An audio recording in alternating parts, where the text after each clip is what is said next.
Give me 1 second.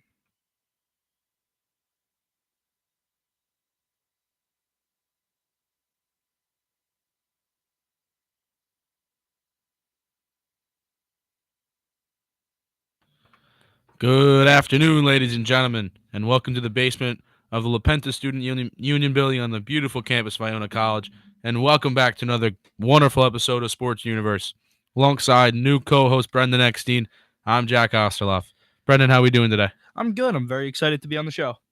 We're lucky to have you. So we got a lot of matters to discuss today, a lot of topics we're looking forward to talking about. Starting off with a little general NFL talk. To get it started, Brendan, why don't you break down our first issue at hand? Well, we're going to go game by game. Jets Vikings is probably one of the biggest games of the whole week. Both teams are sitting at 3-3. Vikings had a lot of expectations coming into the season. Definitely had some huge expectations. Went out in the offseason, picked up a high caliber starting quarterback in Kirk Cousins. I think a thing that was ultimately a lot of people thought was going to push them over the top in a very strong NFC. So far, through the first 6 games, it's been a little rocky for them. I mean, I definitely had expected them to beat a couple teams they had lost to. They're sitting at 3-3. They got to move on from it. They do have a tough game this week against the Jets. What are your thoughts on the game? My thoughts for the game, it's going to be very close. Both defenses have been performing very well this season.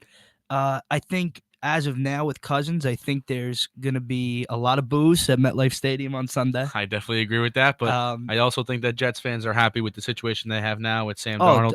100%. Definitely agree, but I definitely think that he's going to get his fair share of boos, and I think that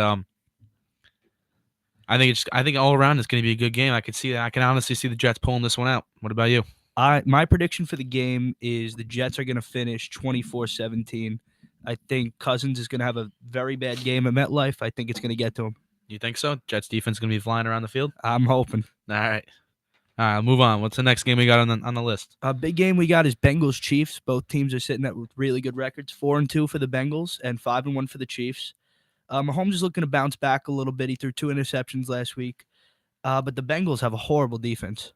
Yeah, I definitely agree with that. I think that last week you saw it with Cincinnati. Not a subpar offense in Pittsburgh, but their offense who has definitely struggled throughout the season without the presence of their All-Pro running back Le'Veon Bell. They were able to kind of walk all over Cincinnati's defense. Look for Kansas City to do the same this week, especially with such a high-powered offense that they have, spearheading it. Mahomes. I mean, they got Tyreek Hill who can run like lightning. I mean, Kareem Hunt, versatile in running the ball and catching the ball. Sammy Watkins, not forget Travis Kelce out of the tight end position. I'm honestly thinking this game is huge for the Chiefs. I think if they can beat the Bengals, who have been playing excellently, I'm thinking the Chiefs are a real Super Bowl threat. I also think it's a huge game for the Chiefs because slowly but surely the Los Angeles Chargers are creeping up on the Kansas City Chiefs, sitting at 4-2, a game behind them in the AFC West. The Chargers are a team who I really like, and a team who I think are gonna be able to make some big noise coming down the stretch in the season. I think this is gonna be a pivotal game deciding the AFC West. I know that the Bengals are not in the AFC West, but it's a big in conference game, and it's gonna help out for down the line when games matter the most in November and December. Totally. Another game we were looking at was Texans Jaguars.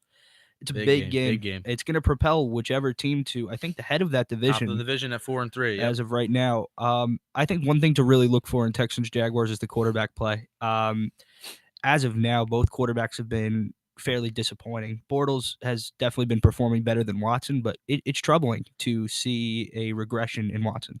And I would have bet a lot of money last year if Brendan would come up to me at this time this year and said, I bet you Blake Bortles is playing better than Deshaun Watson next year. I would have told him he's crazy and I would have told him to get out of my face.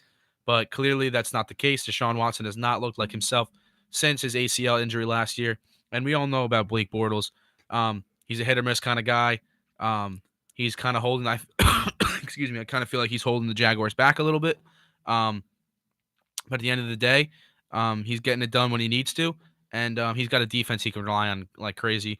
But I feel like Brandon said, this game's really going to rely on the quarterback play. But Leonard Fournette being out for the Jaguars is a big miss. They're going to have to rely on Blake Bortles' arm, and I think it's going to be tough for them to pull out this win. And Jack, a big stat to look for in this game against the Jaguars is interceptions. Watson has thrown had 8 games with an interception in a row. Ball security is going to be huge for both quarterbacks and both high-flying defenses. I definitely think that quarterback play and turnovers is going to play a big factor. One thing Jacksonville loves to do on the defensive side of the ball is take the ball away. It's something they haven't really done much this year.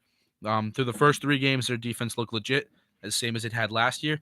But over the past 3 games, they've been one of the lowest ranking teams in statistical categories, especially after getting blown out last week 40-7 by Dallas.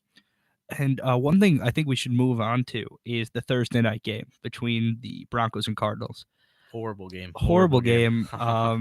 Shouldn't have been prime time, but that's another issue to discuss of why the NFL picks these matchups at that time. And why they can't flex them out of the certain spots. Exactly. I think both teams had something to prove that game. That was the game of who's going to get fired and who's not. Both head coaches are on the hot seat. Steve Wilks has proven to be a terrible hire for the Cardinals, and Vance Joseph. 6 or 7 games into his NFL career as a head coach, and he's already it's already showing. That's not a very good sign.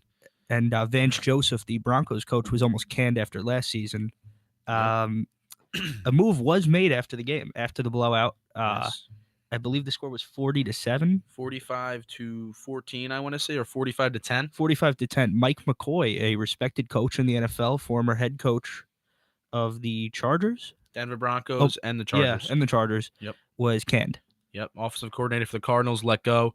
I think this is a big move, not only for them as an organization, but for their players as they're looking to develop a young quarterback in Josh Rosen. It's going to be tough for him. I mean, I don't know if they're going to keep the same system implemented that Mike McCoy had there. I don't know if they're going to mix it up, but it's tough on a rookie quarterback early on in his career, only 5 starts in, to just change a system like that. He's already gotten acclimated with the one he has been brought up with, and just to can an offensive coordinator, I understand that it's the right move and it's the direction that their franchise needed to go. But at the end of the day, it's all about the development of your young quarterback, and I just don't know if this is the right move for him. Hopefully, I hope it does. I hope it sparks some energy on their offense. I hope they give David Johnson more touches, which is what the young quarterback needs, but that all depends on an offensive line. I think the best move right now for the Cardinals would be to move on from Steve Wilks. I don't know if an in-season change is appropriate or if it's going to help, but I do know to develop a rookie quarterback like that, this was a wasted year. Wilks was the wrong coach for this quarterback.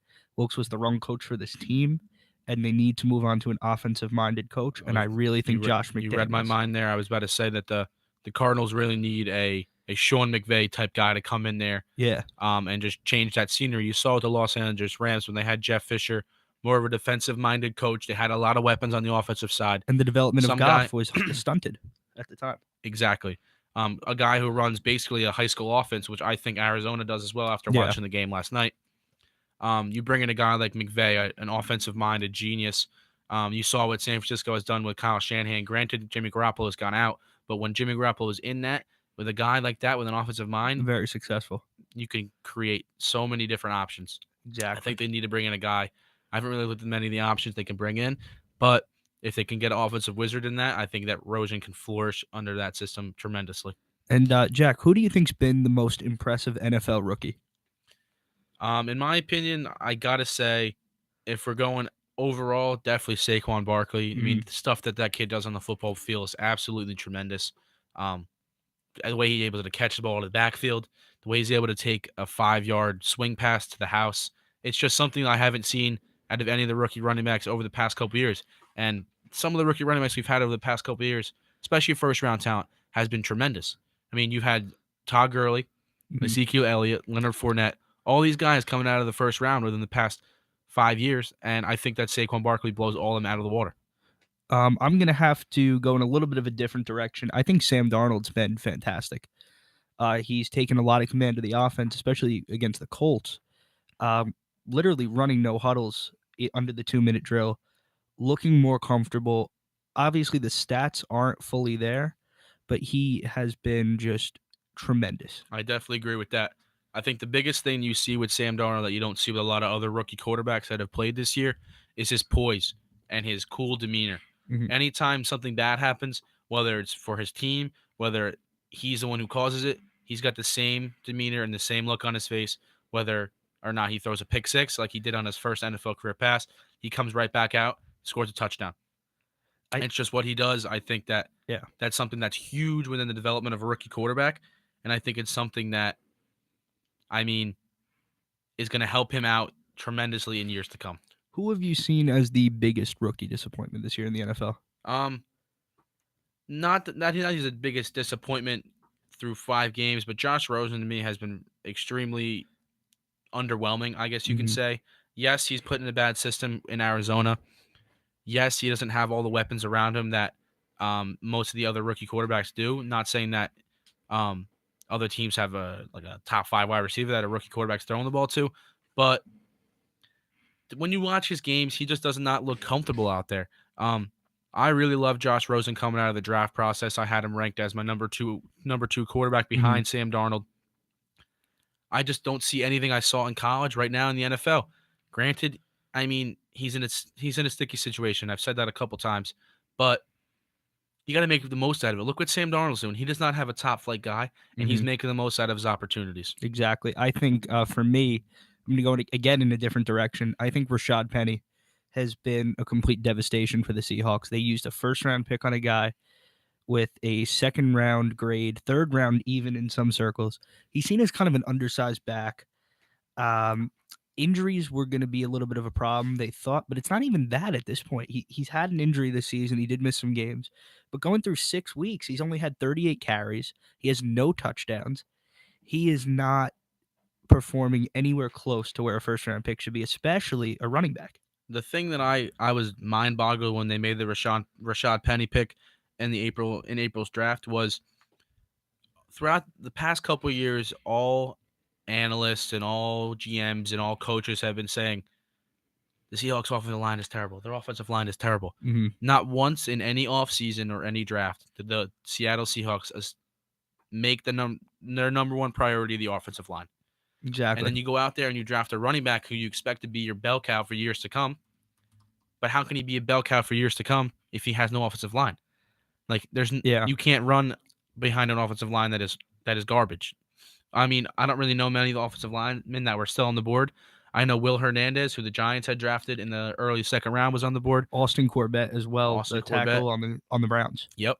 There's a lot of viable guys who could be quality NFL starters that were on the board for them to shore up the offensive line, not only for a running game, but to keep Russell Wilson upright. He's Mm-hmm. always he scrambles around all game. If you ever watch a Seattle game, he's constantly under pressure, and it's just not a good scene in Seattle. Their dynasty's done, and Yeah. they're on the decline. Oh, definitely. So that about wraps up our NFL general topic segment of the show. We got a little bit of a MLB segment coming up next, so stay tuned. Stay tuned.